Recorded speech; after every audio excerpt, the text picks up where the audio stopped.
It's a strangely universal experience to wake up, look at your phone, step out the front door, and immediately feel like you're just being violently pulled in 100 different Oh, directions. absolutely. It is exhausting. It really is. You're facing this daily, unrelenting barrage of contradictory advice, underlying anxiety, and all those painful, exhausting interpersonal conflicts that just seem to, drain the color right out of the day. Yeah, and that background hum of anxiety is precisely what modern existence has conditioned us to accept. I mean, we just sort of take it as a given. Right, like you try to make a single decision, something as simple as how to handle a disagreement at work or what path to take in your career, and suddenly you have 10 different voices in your head.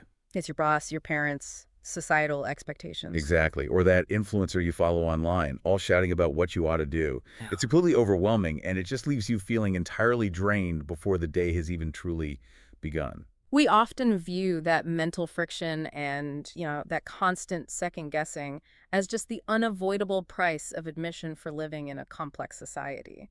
We assume that because the world is noisy, our minds got to be noisy too. But today our mission is exploring what claims to be a profound structural solution to this exact modern overwhelm. We are looking at a concept called self-harmony. Which is a fascinating concept. It really is. The text we're using also refers to this state as tathagata. So let's define that right up front so we're all on the same page. Good idea. Tathagata is a term often found in Buddhism, generally meaning one who has thus come or thus gone, someone who exists in a state of ultimate, unshakable truth. But here we're using it to describe achieving a state of complete self-harmony by cultivating something called an integrated and independent consciousness. And to unpack all of this, we're diving into a translated philosophical text written by Feng on May 12, 2011. Yes, and it's appropriately titled, Making Effort to Cultivate an Integrated and Independent Consciousness. It is a fascinating, sweeping document that frames our everyday stress in a very unexpected, almost cosmic way. What's fascinating here is that this text isn't just another self-help article about, setting better boundaries with your coworkers or doing morning affirmations. Right, it's not a productivity hack. Exactly. It operates on an entirely different scale. It's really a cosmic roadmap. The author links our mundane, everyday anxieties directly to a fundamental lack of complete independent consciousness. So it's saying the problem isn't the chaotic world. Right. The text argues that the contradictions, the conflicts, and the sorrow you experience every day, they don't primarily come from the outside world being chaotic. Yeah. It's just a symptom. Wow, okay, so what's the root cause then? The root cause is that your own internal consciousness is incomplete. And because it's incomplete, it is constantly dependent on the minds of others to function. Okay, let's start right there with this core diagnosis of human suffering. Why are we so anxious and conflicted in the first place? Well, according to Feng, when we don't have an integrated and independent consciousness, we're essentially walking through life unmoored. We face dilemmas, we vacillate endlessly over small choices, and we engage in reckless behavior because fundamentally we don't actually know what we're doing. Yeah, we're just improvising our lives based on other people's scripts. Feng points out a very recognizable pattern, doesn't he? When you encounter a problem and you don't know how to handle it, the standard socially accepted response is to immediately go listen to the words and advice of others. You outsource the problem. Exactly. But the text argues that doing this without a solid internal anchor easily leads to confusion, injury, and walking down a completely wrong path. Because you don't have your own solid opinion on everything, your life eventually becomes filled with the vague sense of regret. You end up living a life designed by committee. And he uses a very provocative metaphor to describe this state of dependence. He says that the more you depend on the outside world for direction, the more passive you become, until you are effectively a slave or a vassal to other consciousnesses. That's a heavy word to use. It is. By relying entirely on other people's minds to navigate your own life, your own true nature of origin, like who you actually are, gets completely submerged and lost. It is a stark, almost jarring way to frame it. He draws a direct line between slaves, who he defines as those lacking their own integrated and independent consciousness, and slave owners, who are individuals possessing a relatively integrated and independent consciousness. And he highlights a specific, very insidious bait phrase that slave owners use to keep people dependent, right? Yes, the phrase is, following people's advice and bread will be coming. Okay, let's unpack this, because I want to make sure we're getting the nuance right, not just saying it is bad to ever listen to anybody. Sure, that would be taking it way too far. Right. I mean, if I'm lost in a new city and I ask a local for directions to a coffee shop, I am taking their advice. I'm not suddenly their spiritual vassal. Wait, you're just getting coffee. Exactly. But let's look at it another way. Let's say I'm driving and I am blindly following a malfunctioning GPS. I'm not looking at the road signs. I'm not checking the sun for direction. I am just obeying the machine. You're completely tuned out of your environment. Yeah. I might get somewhere eventually, but I have no idea how I got there. I don't know if this is the safest route, and I might end up in a totally different state than I intended. I am completely dependent on the machine's consciousness, so to speak. It's a great way to put it.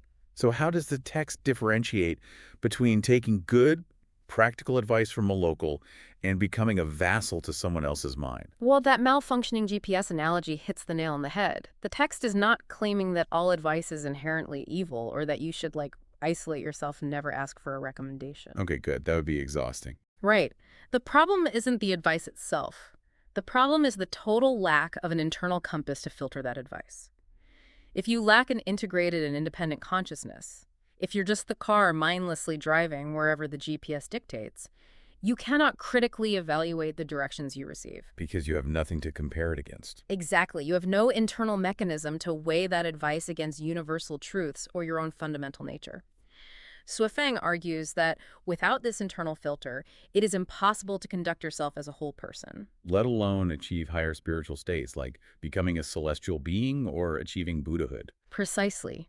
If your mind is merely a receptacle for other people's instructions, your life cannot help but be painful, because you are constantly being dragged against your own unexpressed grain. So if relying on others makes you a vassal, the immediate reflex for a lot of people might be to just aggressively reject everyone else. Oh, the contrarian approach. Yeah, you know the exact type of person I'm talking about. They dig their heels in, they stubbornly do their own thing, they refuse to listen to experts or friends just to prove how fiercely independent they are. We all know someone like that. Right, but the text actually anticipates this exact psychological trap, doesn't it? It does, and it's a crucial distinction to make. Shuofeng explicitly states that being stubborn, adhering blindly to your own opinion, insisting on your own ways, and sticking rigidly to dogma, none of these are expressions of a truly integrated and independent consciousness. It's still reactionary. Exactly. In fact, that kind of rigidity is just another mask for dependence. When you are being a contrarian, your identity is still entirely defined by your reaction to others. You're just doing the opposite of what the slave owner says, which means the slave owner is still dictating your behavior. You're still trapped in their game. I think we need a better mental model for this than just saying, be flexible. Because false independence often looks like a rigid brick wall. A brick wall, right. It looks incredibly strong, it stands totally alone, but it is actually highly brittle. The moment a strong enough earthquake comes along, that wall cracks and collapses under the pressure because it cannot yield. It has no give. Yeah. But a true integrated and independent consciousness, as described here, feels much more like a gyroscope hidden deep inside the hull of a ship. Oh, I like that. If you're stubborn, you try to bolt the ship rigidly to the dock to survive a storm, and the ship just breaks apart. If you're totally dependent, you have no ballast, and you capsize. Right. But if you have a gyroscope, it doesn't fight the ocean. It doesn't stubbornly resist the waves. It just maintains its own absolute alignment with the center of gravity, keeping the ship upright, regardless of how violent the external environment gets. The gyroscope is a fantastic way to visualize it, because a gyroscope relies on a fundamental law of physics to stay balanced. In the context of this text, the gravity that the gyroscope is aligning with is what Xu Feng calls the way of the greatest creator, or the Tao. So it's about alignment, not resistance. Yes. True independence means that your outlook on life with a capital L, and your outlook on the universe conform perfectly to that ultimate foundational reality. And when you're aligned like that, when your internal consciousness is spinning in perfect alignment with the Tao, you can handle all of life's affairs smoothly. You navigate the journey of life with ease, completely unswayed and unbothered by the turbulent consciousnesses of others. You're no longer reacting defensively, you're simply aligned. that sounds incredibly peaceful. But this raises an important question. If true independence requires aligning with the way of the greatest creator, how exactly does a person achieve that alignment? We can't just snap our fingers, declare ourselves independent, and suddenly possess a deep understanding of the universe. No, we certainly can't. And this is where the text makes a major pivot. It moves from diagnosing our anxiety to laying out a highly specific, very demanding curriculum. It gets very practical very quickly. Yeah, to achieve this flawless alignment and escape being a vassal, Xu says we have to complete an 8-step course of study. But these are not your typical weekend self-improvement workshops. No, definitely not. He doesn't just say, journal about your feelings. He breaks this down into massive, sweeping domains of knowledge that you must integrate. Rather than just reading them off like a grocery list, we can see that Xu groups these 8 courses into 3 distinct escalating domains. The first domain is entirely about the macro universe, the ultimate cosmic architecture. Okay, so starting big. Very big. He insists that you must first understand the origins and the revolutionary trends of the universe, of life, and of humanity. There's a lot to cover. And he doesn't stop at standard cosmology. He requires an understanding of the mysteries of space itself, specifically noting the existence of 20 parallel worlds and 36-dimensional spaces. Wait, here's where it gets really interesting. Look at the staggering leap in scale we just took. It's massive. We started this deep dive talking about the annoyance of taking bad advice from a coworker or feeling anxious about a text message. And suddenly, this philosophy is telling us that the solution requires an intimate understanding of 36-dimensional spaces. It does sound like quite the jump. It feels like a massive leap. Yeah. I have to push back here. How is a listener supposed to bridge this gap? How does knowing about 20 parallel worlds stop me from getting stressed out about my mortgage? It feels like a jarring leap, I agree. But the mechanism behind it is actually quite elegant. What Xu is doing is altering your scale. Altering your scale. Yeah. If your entire understanding of reality is limited to your office, your mortgage, and your social circle, then an insult from a coworker feels like a world-ending event. Because it's all you see. Exactly. But if your consciousness is anchored in a framework that includes 36 dimensions and the grand origins of the universe, that interpersonal conflict shrinks down to its proper microscopic scale. Oh, wow. That makes a lot of sense. You stop being a pawn moved by earthly anxieties because you are playing on a board infinitely larger than human society. Which brings us perfectly to the second domain of his curriculum, which is all about the physical and metaphysical laws that govern that giant board. You have to understand the Tao's operating mechanisms. Yes, the universal laws. And the text highlights some incredibly specific laws here. Causality, which is cause and effect, and the law that the sum of positive and negative energy in the universe always equals exactly 0. That one is particularly interesting. Right. He even includes understanding antimatter and the non-material world. Again, it sounds like an advanced physics class, but how does this apply to the mind?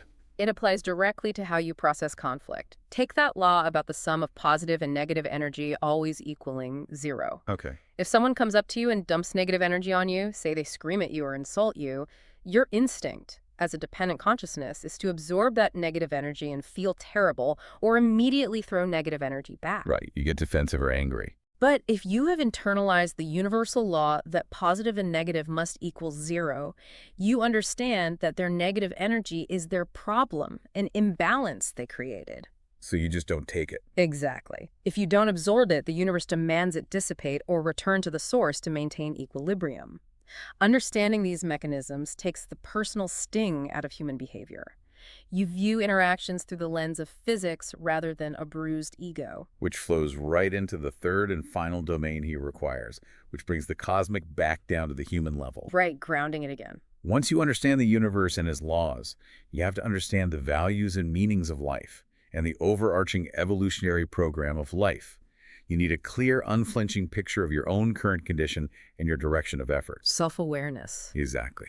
And finally, you must be able to observe human society from a higher perspective to truly understand its mechanisms, its pros and its cons, without getting caught up in the drama of it. That sequence is vital. You only look at human society after you have grounded yourself in the cosmos and universal laws. Otherwise, you're just getting sucked back in. Exactly. Otherwise, you're just observing society from within society, which means your perspective is inherently biased and dependent. So, what happens if we try to cheat the system? Yeah. Because I can easily see someone saying, okay, I'll do the self-reflection part and I'll observe human society, but I'm going to go ahead and skip the physics lesson on antimatter in the 36 dimensions. People love a shortcut. They really do. What if we try to build an independent consciousness without completing all of those cosmic courses? Ho Feng is highly explicit about this, and he issues a severe warning.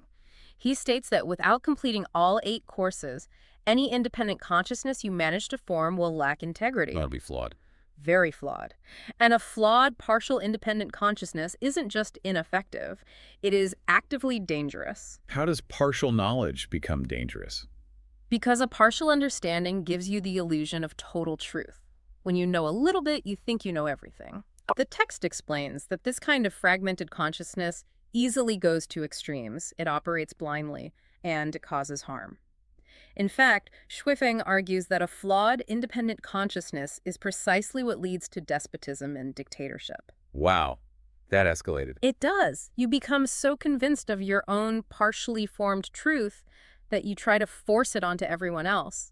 You escape being a slave, only to immediately become a tyrannical slave owner. That makes profound sense. If you only study power dynamics in human society, but you skip the lesson on the universal law that positive and negative energy must equal 0, you might just become a tyrant. You'd be totally unbalanced. You would be completely ignorant of the cosmic blowback, the energetic get you are accumulating by harming others. Exactly. But if you do grasp the key point, if you finish the full curriculum and achieve that integrity, the text says everything just falls into its proper, peaceful place. The universe is no longer an unfathomable, scary mystery. Life is no longer a confusing mess of bad decisions. And the path of life is no longer just an endless, painful cycle of rebirths. That brings us full circle to the pain of interpersonal conflict we discussed at the start. The text reiterates that the vast majority of the injuries we suffer in life come from our relationships with other people. And the direct mechanical cause of that injury is clashing consciousnesses. Yes.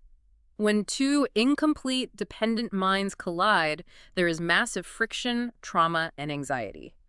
The ultimate solution, the only structural way to eliminate this trouble, is to free yourself completely from the influence of others' consciousnesses and unite fully with the Tao for total self-harmony. The text mentions a term near the end to describe the culmination of this journey. It says that something called Lifechanyuan is humanity's final course. Right. To clarify for our listeners, in the context of this philosophy, Lifechanyuan represents humanity's ultimate paradigm or final philosophical classroom. And the individuals who fully graduate from this, who comprehend this entire cosmic and personal curriculum, are called Chanyuan Celestials. It's a very grand title. It is. The text states that these individuals stand at the absolute summit as human wisdom. But even with all these grand titles, there's a twist here at the end of the source material that I found incredibly profound. Oh. Yeah, despite mapping out this massive universal theory, Shuifeng insists that he is merely a guide. He explicitly and forcefully rejects the labels of master or savior of humanity. That rejection of power is what gives the whole philosophy its authenticity. His reasoning ties the entire concept of independence together beautifully. How so? Well, he explains that once his followers achieve this integrated and independent consciousness, they actually equal the dyad. They'll know how to deal with all affairs by navigating the way of the greatest creator entirely on their own. Oh, wow. At that point, even Shifeng himself would have 0 influence over them. They would be immune even to his teachings because they wouldn't need them anymore. So what does this all mean? I just marvel at the profound humility of that endgame. The ultimate goal of a true philosophical guide, according to this text, is to make themselves completely obsolete. It's a rare perspective. The guide is actively working to elevate the listener to be an ultimate equal. They are meant to resonate in harmony on the exact same frequency, which renders any interplay, any interference, or any form of control entirely obsolete. You aren't replacing an abusive slave owner with a benevolent slave owner. You are dismantling the very concept of spiritual slavery from the ground up. If we connect this to the bigger picture, it is a radical, almost staggering vision of personal emancipation.